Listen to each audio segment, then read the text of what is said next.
কক্সবাজারের পিএমখালীতে আদালতের নিষেধাজ্ঞা অমান্য করে জমির মালিকদের উপর হামলার অভিযোগ উঠেছে।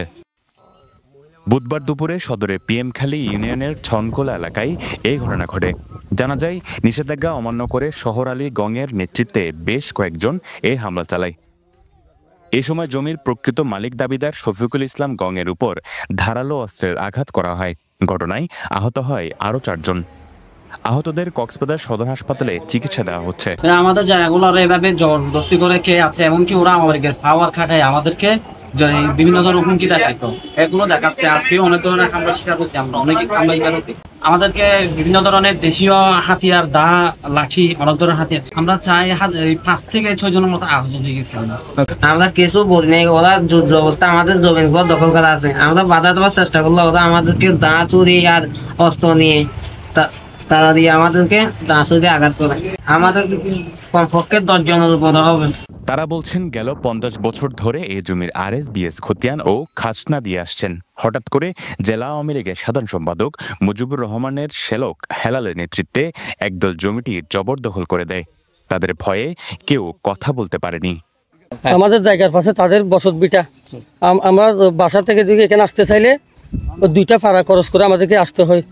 আওয়ামী লীগ সরকারের আমলে যখন ফ্যাসিস্ট হাসিনা সরকার যখন ক্ষমতায় আসছে 2009 সালে 11-12 সালের দিকে তারা আমাদের জায়গাটা দখল করে নিছে। তাদের কাছে কোনো কাগজ ডকুমেন্টপত্র কিছু নাই। এই জায়গাটা হচ্ছে আমাদের 100 বছরের দখলীয় জায়গা। আপনারা আমাদের কাছ থেকে দেখতে পারবেন, সমস্ত ডকুমেন্টপত্র আমাদের আছে। আমাদের CS, RS, MRA, BS সমস্ত ডকুমেন্টপত্র আমাদের আছে। সরজমিনে গিয়ে তারা কী করে অস্ত্র নিয়ে আমাদেরকে হুমকি দুমকি দেয়।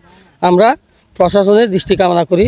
আমাদের জায়গার উপরে এসে এরা অতর্কিত হামলা করে, সবসময় অতর্কিত হামলা করে। এই জায়গাগুলো নিয়ে কক্সবাজারের আমাদের মুজিব চেয়ারম্যানের কাছে একটা নালিশ বিচার গেছিল।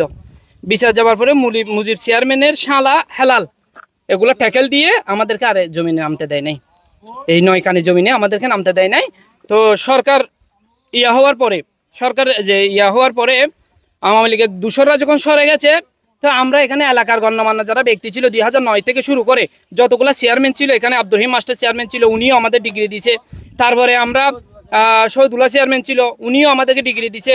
এরপরে আমাদের সদ্য চেয়ারম্যান আব্দুল্লাহ চেয়ারম্যান ছিল, উনিও আমাদেরকে ডিগ্রি দিছে। মুজিব চেয়ারম্যানও আমাদেরকে ডিগ্রি দিছে। তারপরেও মেয়েগুলো আমাদেরকে কি করে উচ্ছৃঙ্খলভাবে এখানে আসলে হেনস্থা করে, প্রশাসনকে হেনস্থা করে। এই জায়গার উপর 144 ধারা জারি আছে। তারপরে এরা আদালতের নিষেধাজ্ঞা অমান্য করে এরা কি করছে, জমি শ্বাস করে ফেলতেছে। তাছাড়া এদের নামে 2টা মামলা হয়েছে, কোর্টে মামলা হয়েছে এবং থানাতে মামলা চলমান রয়েছে। তারপরে এরা কোনো কিছু মানে না। এখানে আমাদের ছনকোলা কেন্দ্রীয় মসজিদের জমি রয়েছে, এখানে আমাদের প্রায় 9 ঘরের ভুক্তভোগী জায়গা রয়েছে, যারা অত্যন্ত নিরীহ, যাদের কোনো ছেলে নাই, একটা মেয়েও নাই, ওই রকম নিরীহ মানুষের জায়গাগুলো নিয়ে এরা কি করতে তার বাহানা করতেছে। 5 আগস্ট পরবর্তী সময়ে প্রকৃত মালিকরা তাদের জমিতে চাষ করতে গেলেও বাধা দেয় দুর্বৃত্তরা। তারপর 144 ধারায় নিষেধাজ্ঞা দেয় আদালত, কিন্তু তারও কোনো ধরনের তোয়াক্কা না করে জমিটিতে কাজ করছে অভিযুক্তরা। আর 5-4 বছর জাগানো মালিক এখন আয়ের মুজিব চেয়ারম্যানে ক্ষমতা দেখায় হেলালর দি মরিবার হেলালর দি জাগা নিতে দখলত বসে। আর বিচারত দেখি আর বিচারত গেলাম, তখন সিলভার সাইনের বিচার থানাত বিচারে থানাত তো হারিলে সিলভার সাইনের নিয়ে এখন আর আগ গুলি তার আগ গুলি লহনের বাদে রাগেন আর পক্ষে ডিগ্রি দিল। এখন আর ডিগ্রি দেওয়ার পরে জামিলার মাধ্যমে আর চেয়ারম্যানে আর জায়গা উচ্ছেদ করে নদীর এবং যদি চেয়ারম্যান আজ্ঞা দিম, হালিয়া দিম, বিয়ানে দিম মুজিব চেয়ারম্যান, তখন আর দেশত মান্যগণ্য চেয়ারম্যান আছে, মান্যগণ্য মেম্বার আছে, উনরে বিচার দিলাম। উনরে তারা কাগজপত্র দিয়ে বিচারের দাবি আর না। স্থানীয় ইউপি সদস্য বলছেন, বিষয়টি নিয়ে থানা পুলিশ ও জনপ্রতিনিধিরাও নির্দেশনা দেয় শফিকুল ইসলাম গংদের জমি বুঝিয়ে দিতে। তারপরও কোনো ধরনের তোয়াক্কা করেনি অভিযুক্তরা। আমরা আসার পরেও আমরা আবার বসছি, যেহেতু প্রতি বছর ওখানে সংঘর্ষ হয়। যখন ধান রোপণ করা হয় তখন এই হানাহানি মারামারি এগুলা হয়।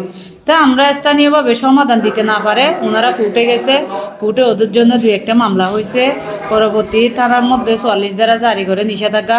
ওনারা কিছু মানতেছে না, ওনারা শুধু কি করে ওই জায়গাটা জবরদখল করে। ভুক্তভোগীদের দাবি অবৈধ দখল হওয়া 3 একর 62 শতক জমি দ্রুত সময়ে ফেরত দেওয়ার। News desk, পেনুয়া।